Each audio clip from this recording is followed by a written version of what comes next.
Welcome everyone. In this video we're going to cover how we can bring data from Google Earth into CAD. Just a quick notice, if you've not already done that, then please make sure to watch our video on importing data from CAD into Google Earth, because that video outlines the different plugins that we can use for that purpose. And those plugins are also going to apply in cases where we want to bring data from Google Earth into CAD. Now, with that said, we can start from the very top. We have AutoCAD Base and AutoCAD LT. Unfortunately, those applications do not have direct interoperability with Google Earth, meaning that if you want to bring KMZ or KML data into those applications, you would need to run that data through plugins. Then we have AutoCAD Map 3D and AutoCAD Civil 3D. While those two applications have the capacity to export drawings to Google Earth as a shapefile, they do not have the ability to import KMZ or KML files by default. So to do that, you would need to either use plugins, or you can bring the KML or KMZ data into a GIS application like QGIS, and from there you can export it out as a shapefile and then import it as a shapefile into either Map 3D or Civil 3D, because they have that ability. Then we have Vectorworks. Vectorworks does not have direct interoperability with Google Earth as well. So if you are bringing data from Google Earth to Vectorworks, you would need to run it through a CAD application, for example, like Map 3D or Civil 3D, and convert it to a drawing file. And then you can import that drawing file into Vectorworks. Alternatively, you can also run the data through a GIS application and export it out as a shapefile. And Map 3D and Civil 3D can also export to shapefile, so this is also one way by which you can do this. Vectorworks, in its latest installment, can import georeferenced shapefiles. And finally, we have Carlson Survey, Trimble, and Bentley MicroStation. So far as I know, all of them have interoperability with Google Earth, so you could import KML files directly into those applications without needing any plugins or other external applications. For our example, we're going to take a look at how we can bring data from Google Earth into AutoCAD Civil 3D using both plugins and the QGIS workflow. You could apply that same workflow even if you have AutoCAD or AutoCAD LT, or if you're running Vectorworks. So now we can move into Google Earth, from where we can first of all export our data. I'm going to open Google Earth here, and I have this project already drawn up. Now, the first thing to talk about is that you cannot just take an entire Google Earth folder that contains other folders into it and import it into CAD. Now, technically you can, but CAD is not going to understand how those folders are split up. So it's not going to divide them into layers on its own. If you want to be able to do that, then you should export out every folder that you have within your main project folder independently, and then independently load it into CAD so that you can assign a layer to it upon import. So at the moment, under my drawing folder, I have these access roads folder, the headlands folder, guidelines, and offsets. I want to export out each of these folders separately and then separately bring them into CAD. So to do that, I'm going to first of all start with the access roads, just by right-clicking on it and going under Save Place As. I'll navigate to a location where I want to save the file to, and then I have to choose a file format. Now, depending on which workflow you're using, and if you're using plugins, it will also depend on the capability of the plugin. You may want to export either as a KMZ or KML. There's no way to know which one works in your case. I would say just go for it. Try KMZ. If it doesn't work, then try KML. In this case, I know that KMZ can work for both the QGIS workflow and the plugins workflow. So I'm going to export out as a KMZ. And I'm going to repeat the same process for each of the other folders that I want to export. And now that everything has been exported, I can go into Civil 3D and we can take a look at the workflow that uses a plugin first. Now, the first thing that we need to do when we are trying to import data from Google Earth to CAD is to georeference our drawing to be using the same coordinate system that is applied in Google Earth to our project. Like I've already covered in the video on importing data from CAD to Google Earth, I'm using a plugin to do the georeferencing, but inside of Civil 3D, you also have the native tools that allow you to georeference a drawing, and I have covered that workflow in the video on moving data from CAD to Google Earth. In this case, I'm going to use the Spatial Manager plugin to do this. So I'm going to go under the coordinate system shortcut here, under the Spatial Manager toolbar. And now we have to choose the coordinate system that we want to georeference our drawing to. To choose the correct one, Google Earth can help us. So I'm going to go back into Google Earth, and I'm going to go under the Tools menu, under Options, and then under Show Lat and Long section, I'm going to choose Universal Transverse Mercator. Then in the bottom right corner in the status bar, we have a number followed by a letter.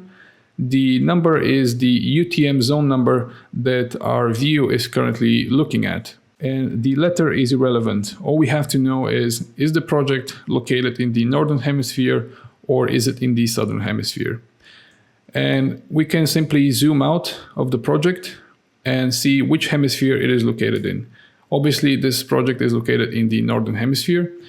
So we know that the letter next to the number is going to be N, which stands for Northern Hemisphere. If it was in the Southern Hemisphere, we would have the letter S. Now, Google Earth will not display the N or S letters next to the zone number because this is just the format in which it lists those zones.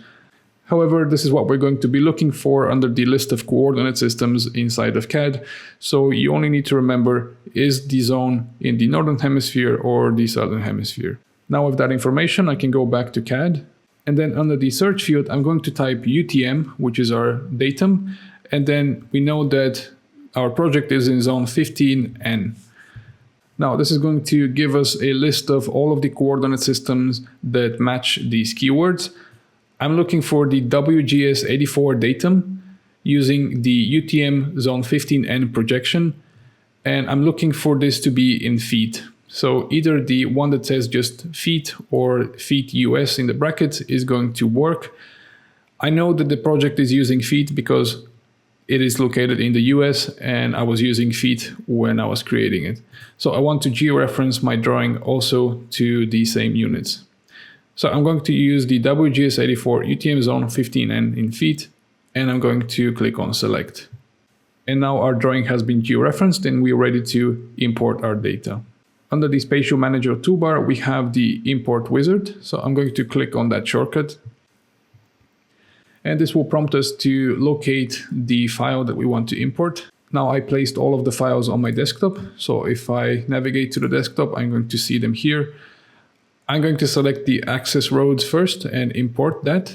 So I'm going to click on next and click on next again. And under the import parameters is where it's going to ask me to specify a layer name for the entire file that I'm trying to import. So I'm going to call this access for the layer name.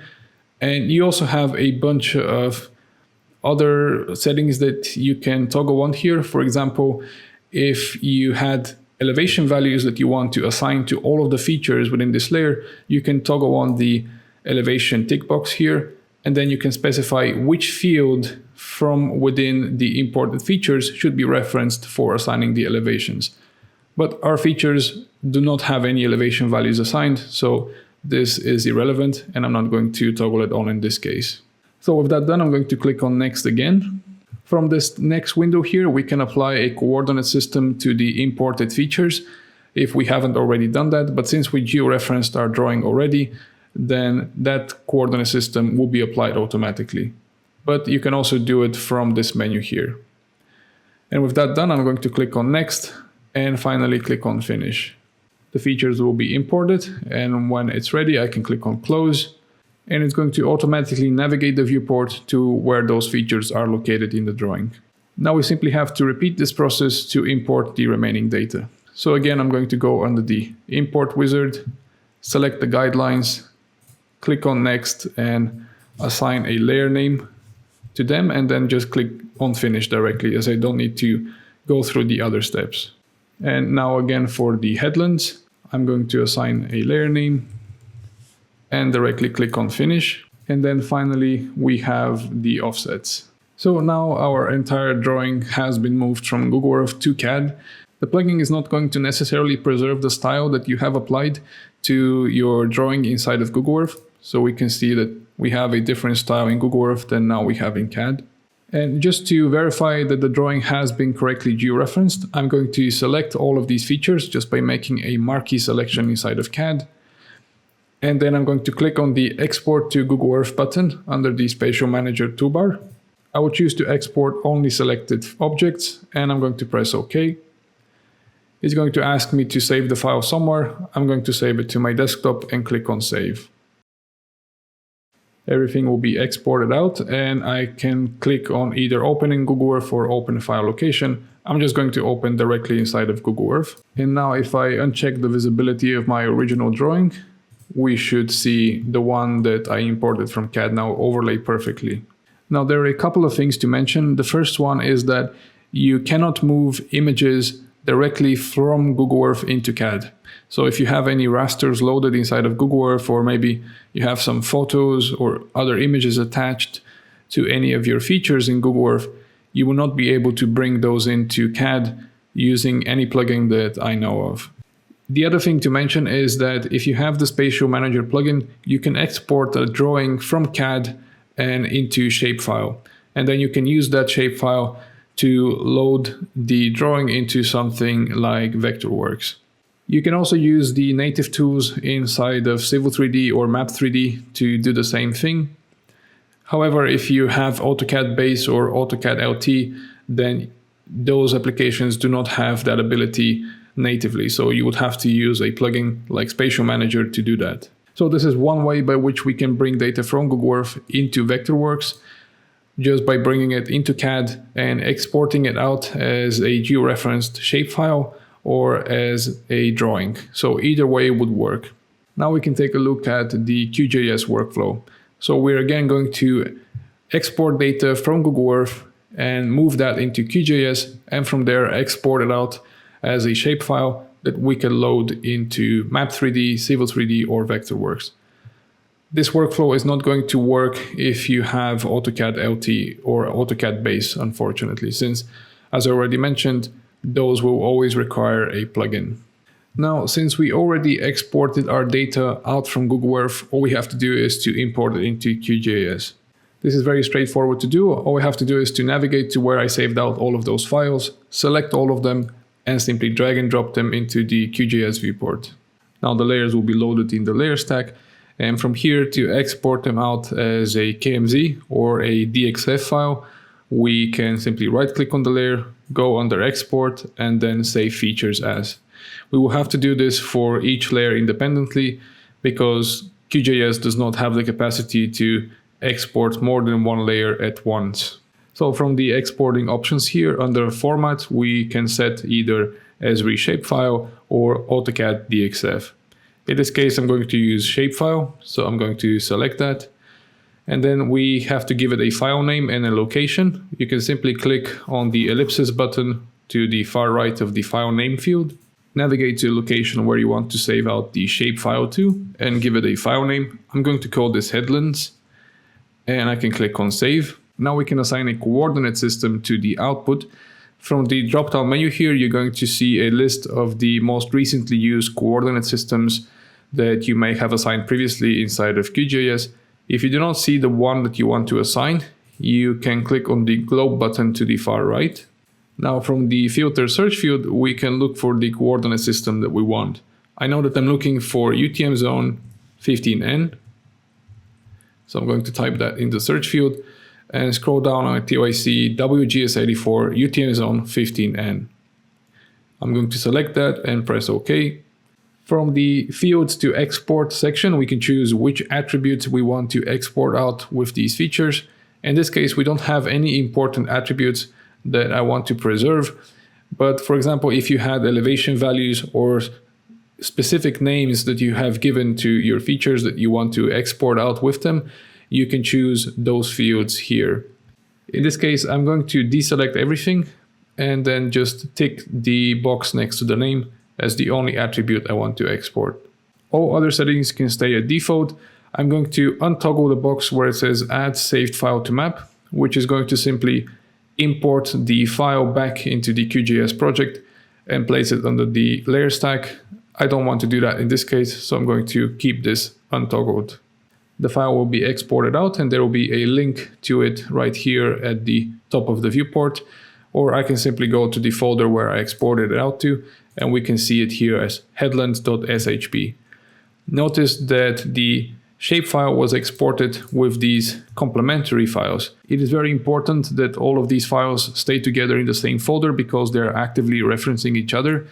For example, the complementary files carry information about the shapefile, such as where it is located and how it is oriented. If you were to, for example, take the main file or the complementary files and separate them into different folders, then no application is going to be able to load the shapefile because they will not understand how to read it without all of the complementary files. So again, it's very important that they stay together in the same folder. From here, I can simply grab the main.shp file and drag and drop it into Civil 3D or Map 3D. Or if you are using Vectorworks, then you can use the importing wizard to import the shapefile. I'm going to grab the shapefile and simply drag and drop it inside of Civil 3D, and we can see it here in the viewport. Now Civil 3D is going to automatically pick up the coordinate system that the shapefile is been embedded with. And we can confirm that by going under the main Civil 3D menu from the Civil 3D icon in the top left corner. And then we can go under Drawing Utilities and Drawing Settings. And under the Units and Zone tab, we can see that it automatically picked up the coordinate system that we imported the file with. One thing to bear in mind is that QGIS does not have the WGS84 datum in feet. So the file is going to be imported in metric units, and we can see that the drawing units were automatically set to metric, and the WGS84 datum is using the metric units. So this is one key difference between using QGIS instead of the plugin workflow. Another thing that is going to happen when you import shapefiles into Civil 3D or Map 3D is that it's going to treat those features as map features. And you will not be able to export them out from Civil 3D as a KMZ or KML until you convert them to, for example, simple polylines. So if I select any one of these objects and I go under its properties, we can see that it is treating it as a map feature. So we have to first of all convert it. There is a command by which we can convert map features to 3D polylines. The command is map extract feature geometry. So I'm going to tap all of that in the command line and press enter. Now it will prompt me to select the features I want to convert. I'm going to make a marquee selection to select all of them. It's going to warn me that the features has been checked out as a geospatial feature. You can just press on close on that.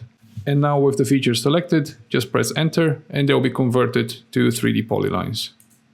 So if I select one of these features and go under its properties, we can see that now it is being treated as a 3D polyline. So from here we can select all of these converted features just by selecting one of them and then right-clicking and choosing to select similar. Now we can type the Civil 3D command for exporting out to KML or KMZ. The command is map export. And then I can press enter. It will ask me where I want to save out the file to. I'm going to locate it on my desktop and call it access. And from the type of file, we can choose Google KML. There are of course other file types here, but I'm going to choose Google KML for now. And I'm going to press OK. Now it will ask me which features do I want to export. I'm going to select the option where it says select manually. It's going to detect that I've already selected 22 features. If you haven't selected anything yet, you can click on the icon next to select manually and then it will prompt you to select the features in the viewport. And with that done, I can click on OK. The features will be exported out to the desktop, so I'm going to navigate there. And we can find them here under the Access KML. I'm just going to double click on that and it should load it in Google Earth. Now we should be able to see the features overlaying perfectly inside of Google Earth. Now I made a mistake of calling this the access layer, but these are actually the headlands. In any case, the export was successful, so we know that this workflow is working correctly. Now, like I already mentioned, if you're using Vectorworks, you can simply export the files from QGIS as a shapefile and then load them like that into Vectorworks. Alternatively, you could load the shapefile into Civil 3D or Map 3D and then export it out as a standard AutoCAD drawing and then try to load the drawing like that into Vectorworks. And with that said, I think that this wraps it up for this video. I hope that the information is giving you some insight on how you can move data between Google Earth and CAD applications. Thank you for watching and see you in the next sessions.